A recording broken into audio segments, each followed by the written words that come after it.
15. Strangest Toys of the 1970s. A journey back in time. Some decades feel like experiments, moments in history when society collectively wonders, what if we tried this? For toys, that decade was the 1970s. It was a time of rapid change in America. The 60s had left behind echoes of protest, rebellion, and cultural shifts. By the 70s, families searched for both comfort and novelty, trying to shape a new kind of daily life. Supermarkets were overflowing with packaged foods, television had become the center of the household, and technology promised to bring futuristic wonders into ordinary living rooms. In that climate of optimism and risk-taking, the toy industry thrived. What guided it was not rules, but imagination. And imagination without limits often turns strange.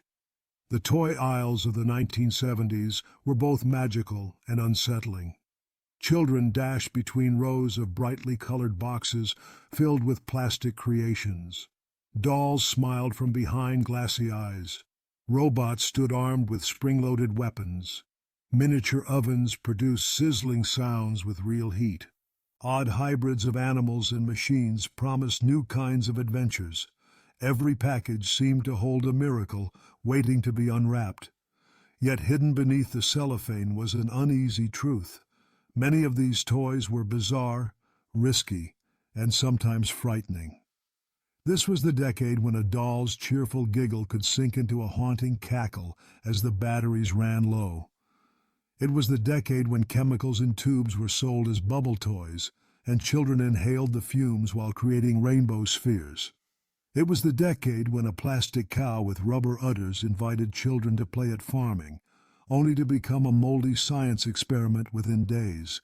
It was the decade when a girl could twist the arm of her Skipper doll and watch her grow taller and develop breasts in an instant. The 70s never asked if something was safe or appropriate or even logical. The only question was whether children would beg for it. And beg they did. They pleaded for dolls with empty stares, for robots that shot fists across the room, for sticky rubber creatures that crawled down walls, and for clown mascots that looked less like friends and more like intruders in the night. Looking back, these toys feel like relics from another world. It was a world where risk was overlooked, where the bizarre had a place on toy shelves, and where parents shook their heads in disbelief at what was being marketed as fun.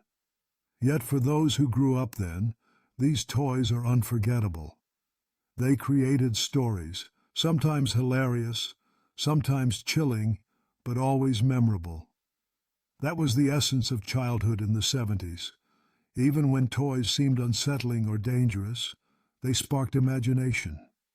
A child could sit with Hugo, the disguised doll with the lifeless eyes, and feel both fascination and fear. They could ride an inchworm across the kitchen tiles, or play a suspenseful round with a plastic shark whose jaws snapped shut on tiny fingers. Playtime was not only about safety, it was about wonder, risk, and the kind of excitement that stays alive in memory. This was also the last era before strict consumer protection reshaped the toy industry. Parents rarely read warning labels. Children were expected to handle bumps, scrapes, burns, or nightmares as part of growing up. In hindsight, it feels reckless. Back then, it was simply ordinary. Today, many of these toys would never pass a safety review. Some would be banned. Others would be labeled offensive or insensitive. Still, their memory lingers. They are more than objects. They are reflections of a culture in transition. They capture a time caught between innocence and experimentation, between tradition and futurism, between carefree living and the first whispers of regulation. Opening the toy chest of the 70s is like opening a time capsule. Inside are dolls that laughed too long, monkeys that clang cymbals with glowing eyes, robots that launch fists across the room, and rubber men who creep down the wall. They are peculiar. They are flawed. They are unforgettable. This is not only a list of toys. It is a journey into the imagination of a decade. into the homes of children who played until the streetlights flickered on, into the bedrooms where some toys were left turned to face the wall because their stare was simply too much to bear. So let us step back in time, not into the polished and carefully regulated aisles of modern stores, but into the messy, colorful, and occasionally frightening world of the 1970s. Here, playtime was wilder, and childhood memories were shaped not only by laughter, but also by the strangest toys that will never appear again. In 1975, Kenner introduced one of the strangest toys ever placed on a store shelf. His name was Hugo, the man of 1,000 faces, and he was not like any other action figure of the decade. Hugo was not a hero with shining armor or a cowboy ready for adventure. He was simply a bald plastic head with a pale face, vacant eyes, and a stare that felt too real for comfort. The idea behind Hugo seemed harmless enough. Children were given a disguise kit that came with wigs, mustaches, scars, patches of modeling putty, and other small accessories. With these, they could transform Hugo into a movie star, a detective, a villain, or any character they imagined. It was meant to be a lesson in creativity and storytelling. But the reality was something else. Children often discovered that the more they experimented with Hugo's face, the stranger and more disturbing he became. A scar across the cheek, a crooked mustache, or a twisted grin only made his lifeless eyes appear more haunting. Many children admitted that after playing with him, they could not bring themselves to leave him sitting on a shelf at night. He seemed to watch from the shadows, silently accusing, as if alive. Some families reported finding Hugo in unexpected places, tucked into closets or turned to face the wall. It was easier to hide him away than to leave him on display. The toy had a way of unsettling not just children, but also parents, who wondered why such a figure had ever been approved for production. And yet, Hugo became unforgettable. For some children, he was a test of courage, a thrill that came from creating faces both silly and terrifying. For others, he was a nightmare given form, a reminder that toys could be as frightening as any horror movie. Whether loved or feared, Hugo left an impression that time has not erased. Today, collectors call him one of the most unsettling toys of the 1970s. To hold him now is to hold a piece of that strange era, when imagination was allowed to wander freely into dark and eerie corners, and childhood play sometimes came with a shiver down the spine. In 1976, the Remco Company released a doll that was supposed to bring joy into children's rooms. She was called Baby Laugh a Lot, and at first glance she looked like any other baby doll. Her cheeks were round, her hair was neat, and her eyes were painted with a sparkle that suggested innocence. The magic, however, was hidden inside her chest. With a set of fresh batteries, Baby Laugh-A-Lot could laugh endlessly, a mechanical giggle that filled the room. At first the sound was cheerful.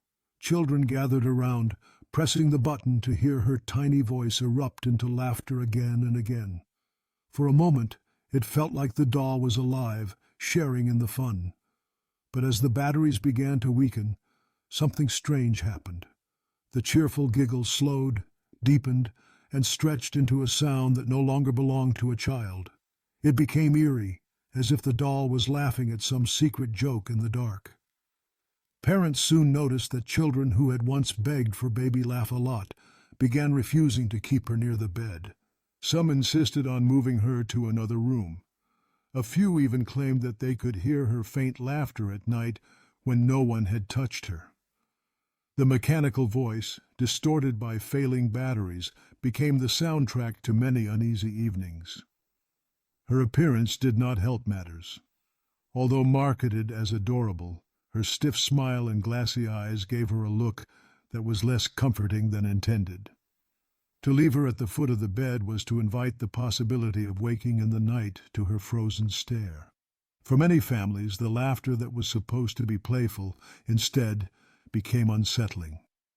Today, surviving baby laugh-a-lot dolls are rare and often fetch high prices from collectors. Yet the stories that follow them are not about joy, but about unease.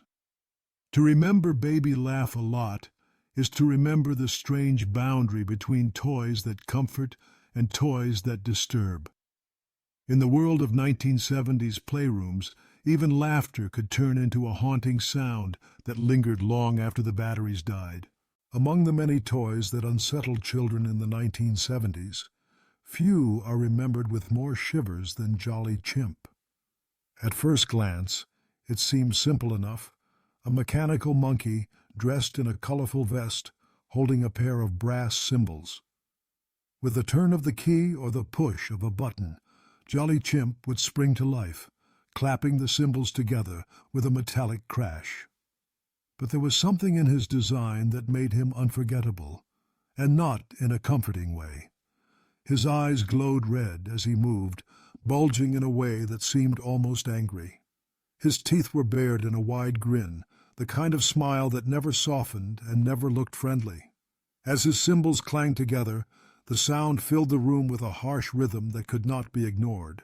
Children found themselves both fascinated and uneasy. Some laughed at his silly performance, but many more admitted they felt a chill watching him move. Stories began to circulate of Jolly Chimps that started clapping on their own in the middle of the night. A toy that was supposed to bring amusement became a source of dread when its mechanical movements echoed in dark and silent rooms. Parents, too, often felt unsettled. Unlike softer toys of the era, Jolly Chimp had a hardness about him, a coldness in both sound and appearance. He looked more like a character pulled from a nightmare than a companion for play. To see him in the corner of a bedroom, eyes glowing and jaws clenched, was to understand why so many children insisted on putting him away before bedtime. Despite the fear he inspired, Jolly Chimp became an icon of the decade. He appeared in films, advertisements, and later in horror stories that needed no special effects beyond the toy itself. Collectors today prize him not because he was loved, but because he so perfectly captured the uneasy spirit of his time. To remember Jolly Chimp is to remember how thin the line was in the 1970s between entertainment and terror. He was proof that not every toy was designed to soothe.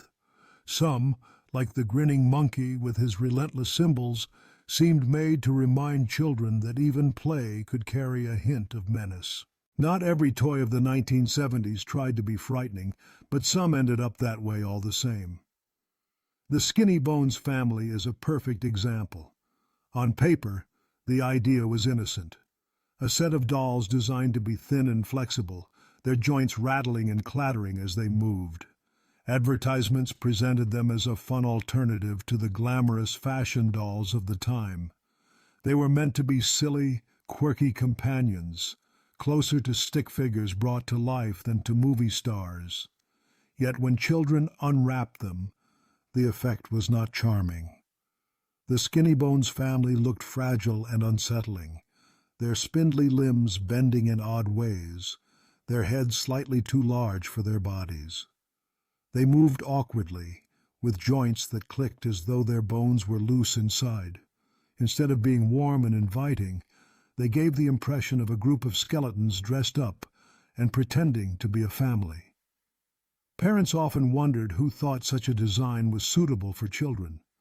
The dolls looked less like toys for a playhouse and more like decorations one might find in a haunted attraction.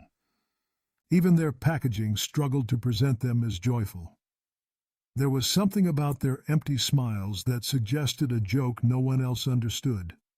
For some children, this strangeness made the Skinny Bones family fascinating. They could be cast as villains in dollhouse dramas or characters in spooky stories whispered among friends. But for many others, they were simply too uncomfortable to keep around. It was common for these dolls to be quickly pushed to the back of toy chests, forgotten among brighter and friendlier playthings. Today, the Skinny Bones family is remembered less as a success and more as an example of how far toy companies were willing to stretch their imaginations in the 1970s. They are rare now, and when they appear in collections, they often stir more curiosity than nostalgia. They remind us that in that decade, even toys that were not meant to be frightening could cross the line into the uncanny. The Skinny Bones family may not have inspired laughter or affection, but they left behind something else. They showed how easy it was for a simple drawing, turned into plastic form, to slip from playful into eerie. In their rattling joints and strange smiles, they carried the atmosphere of a decade where toys could be as unsettling as they were unusual. Some toy ideas should have stayed on the drawing board. Hasbro's Homeless Doll, released during the 1970s, is one of those creations that now feels almost unbelievable. The concept, at least in theory, was intended to teach children compassion. The doll was designed with ragged clothes, unkempt hair, and a face that looked weary and empty. The message was supposed to be about empathy, helping children recognize that not everyone was fortunate. But the execution failed in every possible way. Instead of inviting kindness, the doll looked pitiful and unsettling. Its blank eyes carried no warmth, only a hollow sadness that made children uneasy. Rather than sparking care, it felt like a caricature of suffering. Children who picked it up often put it down again, unsure how to play with something that seemed more like a symbol of despair than a toy. Parents, too, were baffled. Some questioned why a company would turn a social crisis into a plaything. Homelessness was not a topic for pretend games, and reducing it to a plastic doll seemed insensitive. Others simply disliked the doll's appearance, which looked more mocking than educational. What was supposed to be a tool for compassion turned into a source of discomfort, even embarrassment. In many households, the homeless doll did not last long. It was quickly moved from bedrooms to closets, where it sat as an awkward reminder of how far the toy industry was willing to go in the name of novelty. Unlike dolls that encouraged nurturing play, such as baby dolls or fashion dolls, this one resisted affection. Its gaze was too vacant, its clothing too tattered, its story too heavy for the lightness of childhood. Today, the homeless doll is rarely remembered fondly. Collectors who encounter it often describe it as one of the most misguided toys of the era. It stands as evidence of how the 1970s toy market sometimes blurred the line between creativity and poor judgment. To recall the homeless doll is to recall a lesson that still feels relevant. Toys shape not only games but also feelings, and when they miss the mark, they can leave behind memories that are more unsettling than playful. In 1977, Kenner released one of the most peculiar toys of the decade. Her name was Milky the Marvelous Milking Cow. On the surface, Milky looked like an ordinary plastic farm animal, painted with cheerful colors and a gentle face. But she carried a secret feature that set her apart. Children could fill her rubber udders with water, then sit down with a tiny stool and bucket to practice the act of milking, just like a real farmer. At first, the idea seemed clever and educational. It gave suburban children a chance to experience rural life, even if only in miniature. Advertisements promised fun and learning, a combination that parents were always eager to hear. Children giggled as water streamed into their little buckets, proud of their new farming skills. But reality did not take long to spoil the fun. Water left inside Milky's rubber parts quickly turned cloudy, and within days a sour odor began to rise. The udders became less a teaching tool and more a science experiment that nobody had asked for. Parents complained that cleaning Milky was a chore, and the once cheerful cow soon carried the smell of something gone wrong. For children, the novelty wore off quickly. After the first few sessions of pretend milking, the cow often ended up abandoned in corners, dripping water onto the floor. What had been marketed as educational play soon became a burden, both messy and unpleasant. Parents shook their heads, wondering what kind of brainstorming meeting had decided this was a good idea for a toy. Still, Milky has not been forgotten. She is remembered today with a mixture of humor and disbelief, a symbol of how toy companies in the 1970s were willing to experiment with nearly anything. Collectors who find her now often laugh at the strangeness of the concept, while also recalling the smell that parents never managed to forget. Milky the Marvelous. Milking Cow represents a peculiar side of childhood play. She was meant to bring the farm into the living room, but instead she reminded families that combining water, plastic, and children's short attention spans is rarely a recipe for success. In 1975, Mattel introduced one of the most controversial dolls of the decade. She was called Growing Up Skipper, a special version of Barbie's younger sister.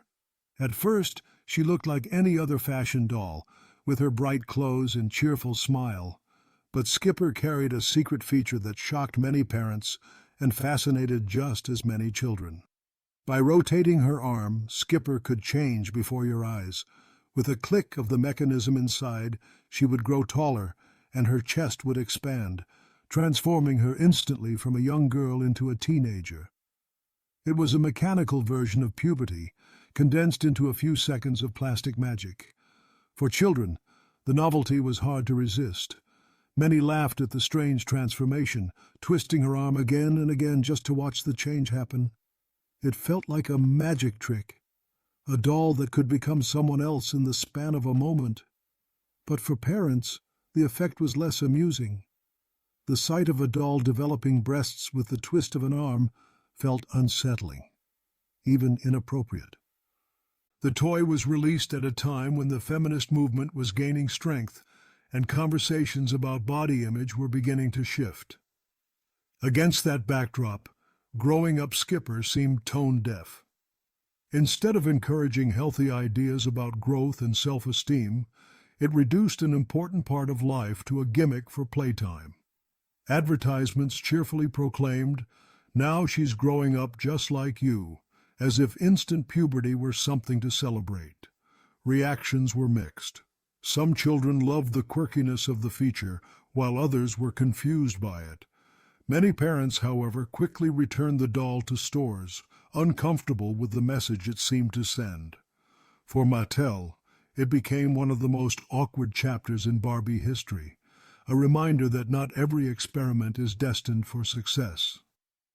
Today, Growing Up Skipper has become a collector's curiosity, remembered not for its charm, but for its strangeness. It is a reminder of how far toy companies were willing to push boundaries in the 1970s, even if it meant crossing into territory that made families uneasy. To hold the doll now is to hold a piece of history, a symbol of how complicated childhood play could become when imagination collided with biology.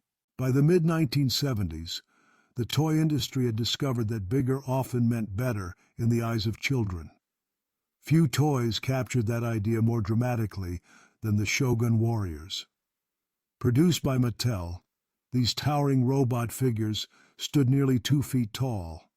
They were painted in bright colors, styled after Japanese mecha designs, and equipped with spring-loaded weapons that promised battles on an epic scale. For children, the Shogun Warriors were thrilling. Their fists could launch across the room with a satisfying snap. Their missile launchers fired plastic projectiles that streaked through the air, sometimes bouncing off walls and furniture with surprising force. Entire living rooms became battlefields, and friends gathered to test whose robot could cause the most chaos. But what delighted children often alarmed parents. The projectiles were strong enough to leave dents in walls, knock over lamps, or strike unsuspecting siblings. Some children discovered the hard way that a Shogun Warrior's missiles could hurt if aimed at the wrong target. Emergency room visits were not unheard of, and worried parents began to see the toy less as a robot companion and more as a hazard disguised in bright paint. The instruction manuals did little to ease concern. In fact, some suggested that children should aim the missiles at each other to simulate combat. It was a reflection of the era, when safety standards were loose, and the emphasis was always on fun rather than caution. The result was a toy that blended excitement with real danger, a combination that defined much of the 1970s toy landscape. Despite the risks, the Shogun Warriors earned a loyal following. They stood as symbols of childhood imagination, larger than life and armed with powers that no other toy could match. Children loved the sense of control they offered, the ability to launch missiles and command giant robots. Today, Shogun Warriors are remembered with both affection and amazement. Collectors seek them out not only for their size, but also for the way they capture the fearless spirit of the decade. They are relics of a time when toy companies cared more about spectacle than safety, and when children learned that play could sometimes leave behind more than memories. Among the strangest action figures of the 1970s was one based not on a superhero or a character from film, but on a real person. His name was J.J. Arms, a private investigator who had lost both of his hands in an accident and replaced them with prosthetics. In real life, J.J. Arms became famous for his resilience and his adventurous career. In the toy world, his story was transformed into one of the most unusual playthings ever sold. The action figure of J.J. Arms came with interchangeable prosthetic hands. Children could swap them out for hooks, tools, or even knives. It was marketed as an exciting twist, a way to show that the character's disability was also a source of power. In theory, it carried an empowering message, suggesting that differences did not limit heroism. But in practice, it raised difficult questions. Parents were divided. Some admired the boldness of the toy, seeing it as a chance for children to understand that strength can come in many forms. Others found it troubling that a real person's disability had been turned into an entertainment feature. The inclusion of knife accessories made it even stranger, as though danger was being placed directly in the hands of children. For children themselves, J.J. Arms was both fascinating and confusing. He was not a fantasy figure like a robot or a soldier, but a man whose story was grounded in reality. The idea of swapping out his prosthetic hands for sharp tools blurred the line between inspiration and something darker. To many, he was a figure that stood apart from the rest of the toy box, too serious to be just another character in make-believe battles. Today, the J.J. Arms action figure is remembered as a relic of a time when sensitivity was often overlooked in favor of novelty. Collectors debate whether it was a step forward, presenting a hero with a disability, or a step backward, commercializing that difference without care. Either way, it remains unforgettable. To hold J.J. Arms now is to be reminded of the 1970s willingness to experiment, even when it meant crossing boundaries. He stands as both a symbol of resilience and a reflection of how the toy industry sometimes struggled to balance creativity with respect. In 1971, a peculiar little doll appeared on toy shelves. Her name was Lazy Daisy, and her special feature was unlike anything seen before. While most dolls were designed to sit upright, to smile, to invite care and companionship, Daisy's talent was far stranger. When you laid her down, she simply collapsed, as if struck by sudden sleep. No batteries, no winding mechanism, no hidden gears. She just flopped into unconsciousness the moment she was placed on her back. For children, the effect was both funny and unnerving. Some delighted in watching Daisy fall limp again and again, amused by her odd behavior. Others found it unsettling that their doll seemed to faint without reason, lying motionless as though something had gone terribly wrong. Unlike dolls that cried, blinked, or giggled, Daisy offered no sense of life. She only passed out, a tiny figure surrendering to gravity. Parents often reacted with confusion. They were used to dolls that encouraged nurturing play, teaching children how to feed, rock, or dress a toy baby. Lazy Daisy did none of those things. Instead, she gave the impression of fragility, of a doll that could not hold herself together. To find her face down on the living room rug or sprawled awkwardly on a bed was more unsettling than endearing. Yet despite her strangeness, Lazy Daisy found her audience. Some children treated her collapse as a game, creating stories around her sudden naps, or pretending she was a character in need of constant rescue. In that sense, Daisy sparked imagination in an unusual way. Her flaw became her personality, her weakness a kind of uniqueness. Over time, she became a curiosity in the world of collecting. Mint-condition versions of Lazy Daisy are now sought after, not because she was beloved, but because she stood out. She was unlike anything else, a toy that perfectly reflected the experimental spirit of the 1970s. Remembering Lazy Daisy is to remember a decade when even the simplest ideas could find their way into toy boxes. She was a reminder that not every invention needed batteries or complexity to be strange. Sometimes all it took was a doll that fainted without warning to leave a lasting impression on childhood memories. Few toys captured the reckless spirit of the 1970s more vividly than creepy crawlers.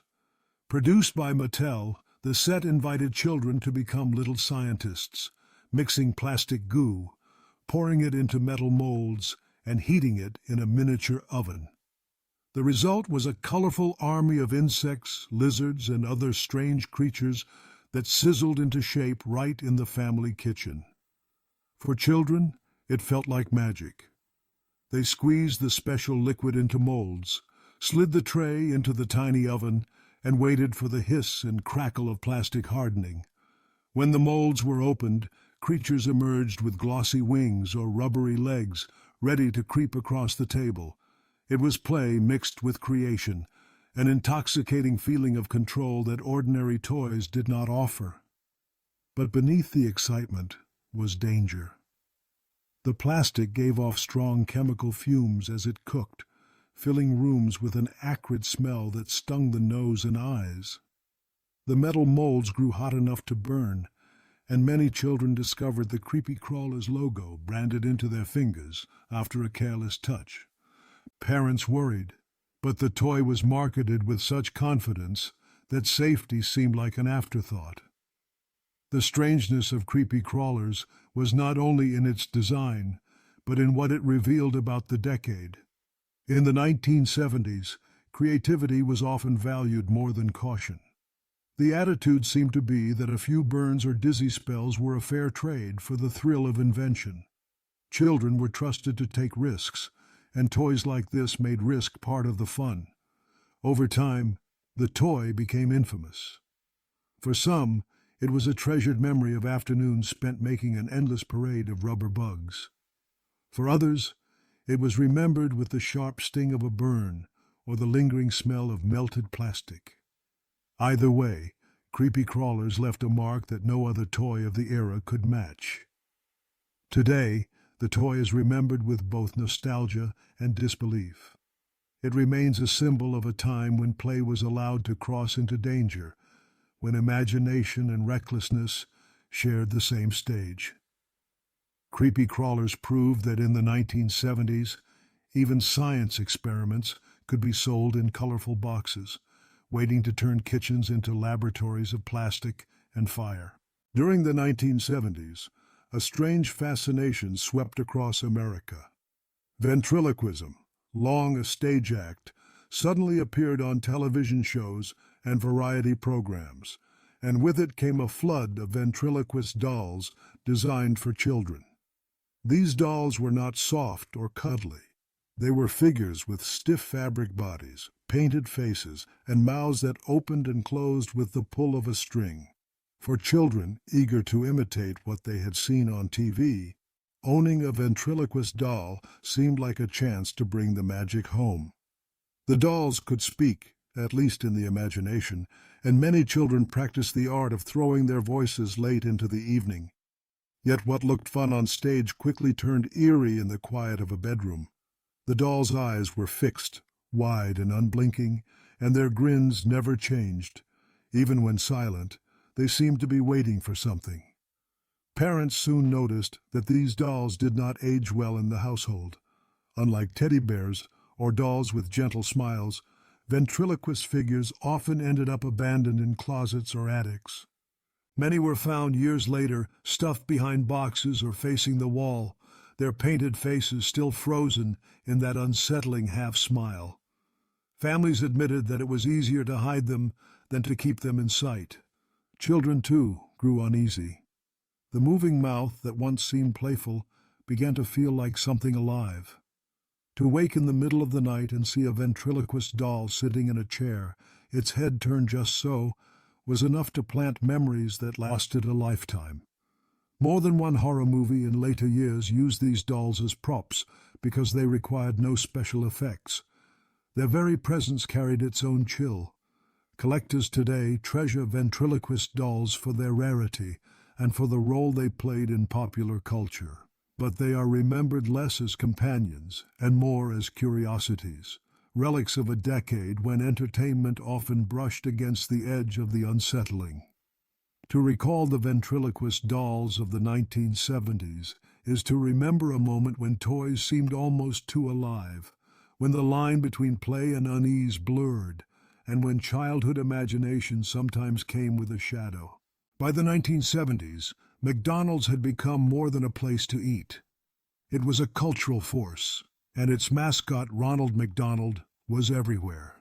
Commercials showed him laughing with children, parades featured his bright red hair and painted smile, and soon the company decided that he should enter homes in the form of a doll. The Ronald McDonald doll was brightly colored, dressed in the familiar yellow jumpsuit with red and white striped sleeves. His round face carried the permanent grin of the fast food clown, and his eyes, painted wide, seemed cheerful on the surface. He was meant to be a friendly companion, a way to bring a piece of the McDonald's experience into the playroom. But something about the doll never felt quite right. Unlike the clown on television, who moved and spoke, the doll was frozen in one expression, and that expression was unsettling. The smile was too wide, the paint too sharp, and the eyes seemed to follow from across the room. For many children, Ronald McDonald did not feel like a friend. He felt like a stranger sitting silently on a shelf watching. Parents noticed the unease. While some children embraced the doll as just another plaything, others refused to sleep with it nearby. More than a few families ended up placing the doll in closets or storage, preferring not to have his painted grin glowing faintly in the dark. It was a strange reminder that mascots designed for advertising did not always translate well into the private spaces of childhood. The doll also reflected a larger cultural moment. The 1970s was a time when corporations began to push deeper into the lives of families, turning logos and characters into toys and collectibles. For some, this was harmless fun. For others, it marked the uncomfortable blending of commerce and play. Ronald McDonald, meant to sell hamburgers, suddenly sat in bedrooms, a silent reminder of marketing dressed as a friend. Today, the Ronald McDonald doll is remembered less for joy and more for the unease it caused. Collectors see it as a piece of advertising history, a symbol of how far companies were willing to go to claim space in children's imaginations. To hold it now is to remember not just a toy, but a decade when the line between childhood wonder and corporate influence became blurry, and sometimes a little too creepy. In the mid-1970s, Mattel introduced a toy that captured the excitement of technology and the optimism of the space age. It was called Vertibird, and it was unlike anything most children had ever seen. Vertibird was both a helicopter and a car, a hybrid machine that could lift off with spinning rotors and then touch down to race across the floor. It promised the thrill of flight and the freedom of speed in one small package. For children, Vertibird was unforgettable. With a simple control lever, the helicopter rose into the air, buzzing loudly as it circled on its tether. The rotors whirred, the body tilted, and the illusion of piloting a real aircraft filled the room. When the toy shifted into car mode, the rotors folded into wheels, and suddenly it raced across smooth surfaces, navigating obstacles and darting under chairs. It felt like holding the power of both sky and road in the palm of your hand. The toy arrived in a decade filled with dreams of exploration. The moon landing was still fresh in memory, and science fiction was shaping the imaginations of children everywhere. Vertibird fit perfectly into that moment, feeding fantasies of piloting secret missions, daring rescues, or spy adventures. It was more than a toy. It was a symbol of possibility. Yet Vertibird was not built to last. After a few months of heavy play, its rotors often warped, its stickers peeled, and its battery compartment refused to close properly. The once proud helicopter grew tired, its buzzing engine quieter with every flight. For many families, Vertibird became less a reliable companion and more a fragile curiosity that broke just when the fun had begun. Still, its memory lives on. Collectors recall the thrill of its first takeoff, the way it seemed to defy the limits of ordinary toys. Even with its flaws, Vertibird represented the boldness of the 1970s, when manufacturers dared to combine ideas that seemed impossible. It was a toy that reflected a generation's faith in progress, even if the progress was sometimes short-lived. To remember Vertibird is to remember the sound of spinning blades echoing through living rooms, the feeling of adventure in the air, and the short but brilliant spark of imagination that defined childhood play in the 1970s. Among all the unusual toys of the 1970s, few were as strange and as beloved as Suckerman. He was not a robot, not a doll, and not a figure from film or television. Instead, Suckerman was a stretchy rubber creature covered from head to toe with suction cups. Brightly colored in neon green, yellow, red, or blue, he looked like something halfway between an alien and a cartoon prankster. The appeal of Suckerman was simple but powerful. Children could throw him against a wall or a window and watch as he slowly crept downward, his suction cups releasing one by one with soft popping sounds. He could stick to mirrors, refrigerators, doors, and even television screens. Some children stretched him as far as they could, then let go, laughing as he snapped back into shape. He was part toy, part prank, and entirely entertaining. Suckerman encouraged mischief. Brothers and sisters tossed him at each other, sticking him to unsuspecting pets, or leaving him clinging to the ceiling like a strange visitor from another world. His rubbery body often carried the faint smell of plastic, a scent that became part of the memory. Parents sometimes frowned at the marks he left behind on glass and walls, but for children, the fun was worth every scolding. Unlike other toys of the era that seemed dark or unsettling, Suckerman felt playful, even goofy. He was weird, but in a way that invited laughter rather than fear. His odd design sparked endless creativity, as children invented stories about his alien adventures or his secret powers of climbing. In a decade filled with dolls that giggled ominously and robots that fired dangerous missiles, Suckerman stood out for his harmless silliness. Today, Suckerman is remembered with affection. Collectors still search for him, not because he was sophisticated, but because he captured the spirit of carefree childhood fun. He was proof that sometimes the strangest ideas were also the most successful. To hold Suckerman now is to recall the sound of rubber suction cups peeling away from glass, the sight of a toy creeping slowly down the wall, and the laughter of children who found joy in the bizarre. He may have been odd, but he was unforgettable, a small and colorful reminder that the 1970s gave children toys that were as wild as their imaginations. Looking back at the toy shelves of the 1970s feels like opening a chest full of contradictions.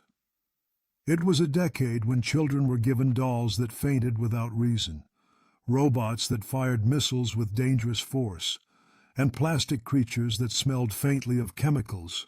It was also a decade when imagination thrived, when the line between play and experimentation blurred, and when every new toy seemed to promise not just fun, but a glimpse of the future. To remember toys like Hugo, Baby Laugh-A-Lot, or Jolly Chimp is to remember a world that did not yet wrap childhood in bubble wrap. The rules were looser, the risks were greater, and play sometimes crossed into unsettling territory. Hugo's lifeless stare forced children to confront the strange faces they created. Baby Laugh. A lot turned laughter, the most innocent of sounds, into something that haunted darkened rooms. Jolly Chimp clanged his cymbals with glowing eyes, looking less like a playmate and more like a figure borrowed from a nightmare. These were not mistakes in design alone. They reflected a time when companies were willing to test limits, when what mattered most was novelty. Other toys from the decade leaned less toward horror and more toward the absurd. Milky the Marvelous. Milking Cow was supposed to educate children about farming, but ended up teaching them how quickly water turns foul when trapped in rubber. Growing Up. Skipper reduced the complex experience of puberty into a twist of the arm and a click of plastic, raising questions parents were not prepared to answer. J.J. Arms, modeled after a real person, walked the fine line between empowerment and exploitation. Lazy Daisy, with her sudden collapses, amused some and disturbed others, while creepy crawlers turned kitchens into miniature laboratories filled with fumes and burns. And then there were the toys that leaned into sheer spectacle. Shogun warriors were towering giants that gave children the thrill of battle, even if it meant dented walls and bruised foreheads. Vertibird spun through living rooms, capturing the optimism of a society still dazzled by the moon landing, even as its fragile parts fell apart after only a few months. Suckerman climbed walls and ceilings with a rubbery charm that left behind more laughter than nightmares. Each of these toys carried its own story, its own mixture of wonder and strangeness. Taken together, they reveal something about the culture of the time. The 1970s were years of experimentation, not only in politics, music, and fashion, but in the private worlds of children.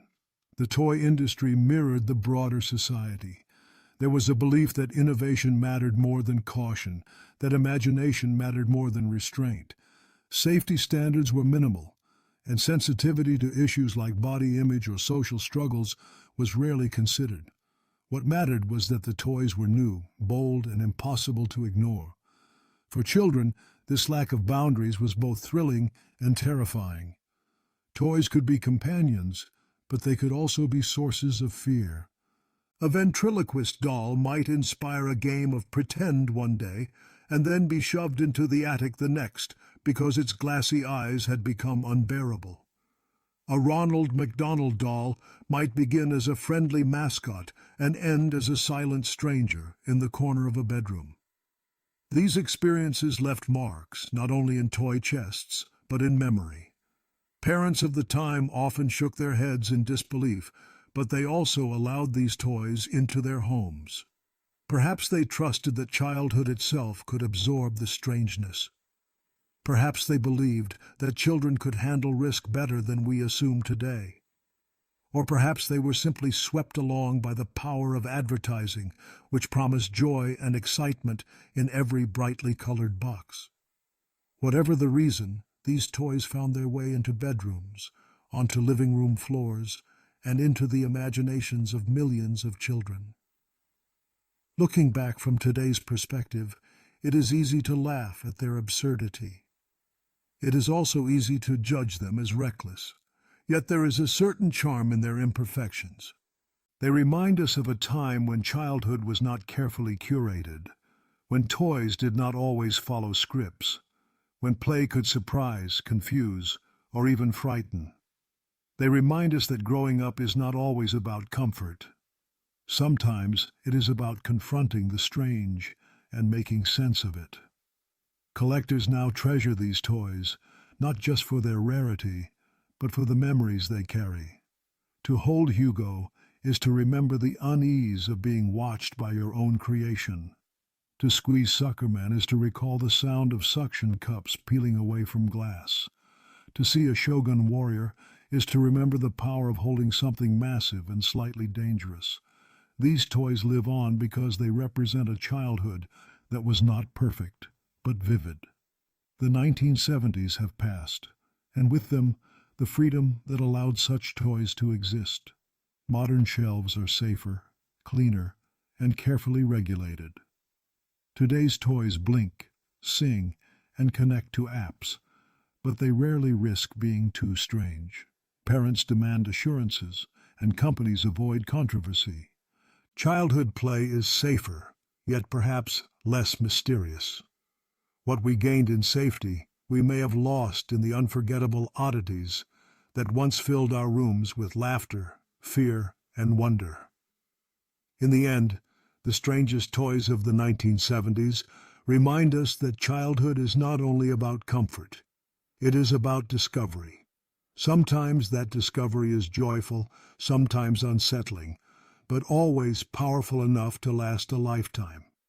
They remind us of evenings spent on the floor, of shelves where dolls sat silently, of the strange mixture of delight and unease that only a child can feel. They remind us that play, even when imperfect, has the power to shape memory. So when we think of the toys of that decade, we think not only of plastic and paint, but of moments. The laughter that grew eerie in the dark, the cymbals that clashed without warning, the faint smell of chemicals in the kitchen, the colorful rubber figure creeping down the wall. These are the details that stay. They are the echoes of a decade when toys were not just objects, but mirrors of imagination, fear, and the peculiar beauty of growing up in a time when anything seemed possible.